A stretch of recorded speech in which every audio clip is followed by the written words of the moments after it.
everybody, my name is Ruby and today I'm going to be sharing with you my experience of being allergic to the cold. This experience is definitely one of the craziest things that happened to me in 2020. I will say that I'm fortunate enough that this is one of the craziest things that happened to me, and also I'm fortunate that it didn't affect me as severely as it does affect some other people who have this illness, allergy type thing.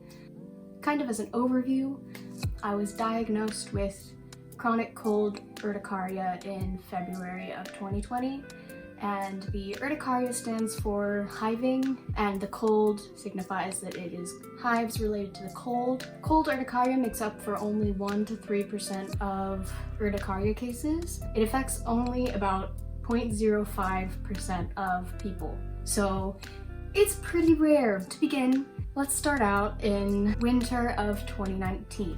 I think it was around November or December. I was a senior in high school at that time. I was dealing with college applications, college decisions, all of that, as well as responsibilities in my job, in my sports, in my school, and I also had other stressors that I'll talk about later. Since it was my senior year, at my school we were allowed to drive our own cars to school, and I parked in the senior parking spaces, which were about a 5-minute walk from any given classroom in the high school, and that walk was outdoors. Mind you, my school is quite outdoorsy. Every walk between classes is outside, so during the winter that can be a little bit intense, but it's hot all of the time here, so the coldest it gets in the winter is like 20-something degrees Fahrenheit, so like barely below 0 Celsius. But it was cold enough that in that 5-minute walk from my car to the classroom, once I got inside, I started to experience some weird sensations in my hands. It kind of all started out in my thumbs. My thumbs would get a little bit tingly, and they had like a very weird sensation where they would feel like swollen or firm almost, if I'm remembering correctly. It was a very weird feeling. And this continued for a while with no explanation. I didn't think too much of it. It would happen in my work, and I mentioned it to a couple of my coworkers, and of course mentioned it to my parents. And then eventually, after a couple of months, it started to kind of progress further, where after a walk in the cold with my hands bare, especially the little fleshy parts of my fingers, they would become swollen, not crazy swollen, just a little bit swollen, red, and get that tingly, firm feeling where it was like, just in general, when your hands kind of get a little bit weird. This all continued for a little while, and I went into my basketball season, and around this time is when the poop hit the fan. I began to notice that in the walks from my car to the classrooms, and also I specifically remember one time I went with my friend to pick up her siblings from the playground at the school, which was like 5 minutes there, 5 minutes back from the gym at our school. And my face, all on my cheeks, got very red. Now I know that happens to people, but it was red and it was tingly, and the tips or all around the edges of my ear would also get red and tingly. And it was a very odd sensation. It was nothing that I'd ever felt before, and that kind of continued for a while. It would sometimes be patchy, and it would other times just be red and tingly. And then as it continued to go on, I started to notice that there were tiny little hives that were on my face, as well as tiny little hives that would occur on my fingers. I also, at the end of the day, on like Monday, Wednesday, Friday at my school, would have a 2-hour art class, which was stone carving, which was outside. But I always wore leggings in the winter because, again, it doesn't get that cold here. And so I started to feel like my legs were a little bit itchy after being in the cold for so long, and I never really thought much about it until like maybe I'd go to the bathroom or something that required me to take my pants off, and I noticed that there was like red patchiness sometimes, and sometimes hives. So it all was a bit weird, but I fought through it, and I was just like, I don't know what this is, I'll just deal with it and move on with my life and just be fine and jiggity and woo. And my friends and I would make jokes about it. We would say, oh my gosh, I'm hiving. Yay. So it kind of helped, but at the same time, it was very stressful and I was not sure what was wrong with me. And then it all became a lot more serious on February 13th. Now, mind you, a couple of days before, I'd had some pain in my lower back, which ended up being a kidney infection. So I had to get a steroid shot in my leg, and I was taking some antibiotics. And because of the pain, I wasn't able to participate in my basketball practices. And we had a big game coming up, and I was just gonna go to support. So basically, I drove to the school we were having our game at, and I parked about 5 minutes from the gym-ish of a walk, maybe even less. And it was about 45 degrees Fahrenheit that day, and I was wearing a short sleeve t-shirt, and I love the cold, and so I wasn't too bothered about walking the distance from my car to the gym without a jacket because I'd forgotten to bring a jacket or a sweatshirt or anything. But that ended up being a huge mistake. So I made the walk, and as I came inside, mind you, my symptoms always happened after I was outside in the cold and then came inside. It was a windy day.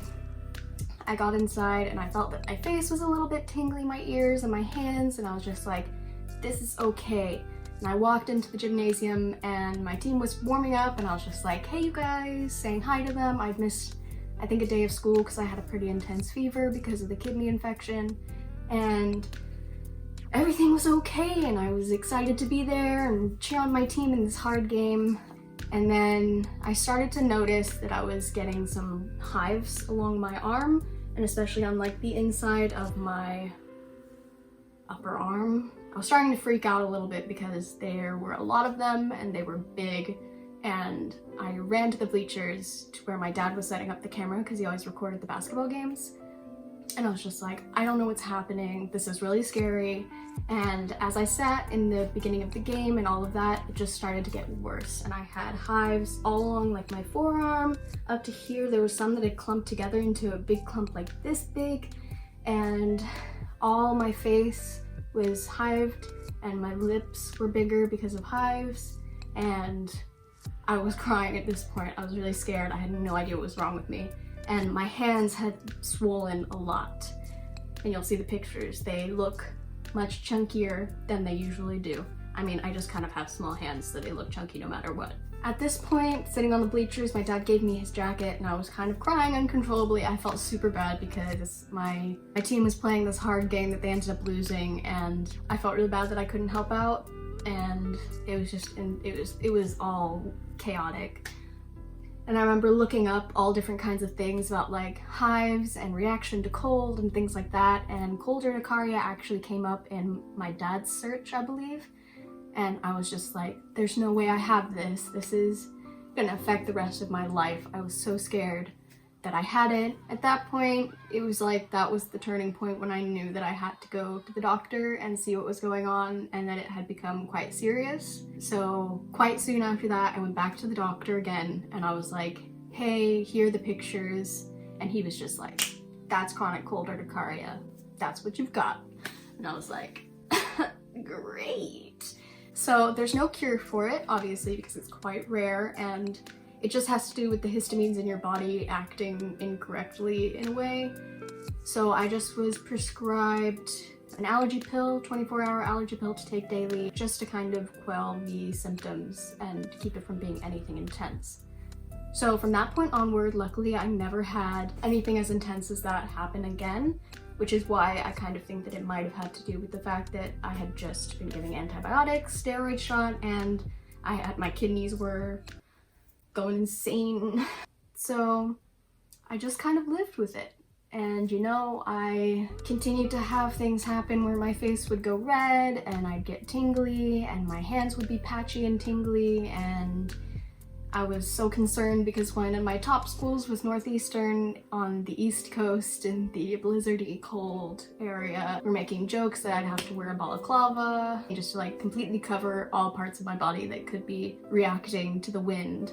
And also considering that it was around February when that happened, I was scared for the summer, which seems weird because it would be really hot, but having looked on forums and things like that, I noticed that the more severe cases, there was one specific one that just really stuck with me, where it was this girl who had mild symptoms most of her time, and then one day she decided to go to the beach. She'd never had any issues with it. She went in the water, and when she came back out, started to feel weird, and then she went into anaphylactic shock. And so I avoided pools at all costs. I avoided any time where my whole body would be cold or submerged in the cold, because that is a scary reality, and I do not want to deal with anaphylactic shock or potentially dying because of the cold. I didn't have to deal too much with people being weird about it and saying that I'm allergic to the cold. I feel like it's kind of fun to be like, hey, I'm allergic to the cold, and people don't know that that's a thing. But it's a thing, as is being allergic to heat, being allergic to, there are people who are allergic to the sun and allergic to the outdoors and allergic to water and all this crazy stuff that your body is just like, no thanks. But mine is the cold. Luckily, my symptoms kind of stopped around March. I didn't have to deal with it too much after then. I remember, I think the last day I was wearing shorts and I went outside and it was like just barely spitting rain, and it was like cold-ish, like 50 degrees. But when I came back inside, my legs were covered in hives. And then I remember I took a bath to just warm myself up, and then did a face mask because that's relaxing. No, it's not. It was cold in the house, and as I had the face mask on, I began to feel my cheeks were tingling, so I took it off and I was reacting to it. So definitely a lot of fear in with it, and there were times when I would drink water that was really cold too fast, and next thing I knew I would be having like some sharp pain in my chest and breathing would be a little bit more difficult, and I was like, am I gonna die? And just a lot of fear about carrying it into my life and having that be something that would weigh me down forever, because obviously there's no cure, and as far as I know, people just live with it. Some people grow out of it in a few years, some people it sticks with them for their life. I'm lucky enough that over the course of the summer, I didn't go swimming very much, so it wasn't too big of a deal. I have been holding cold drinks.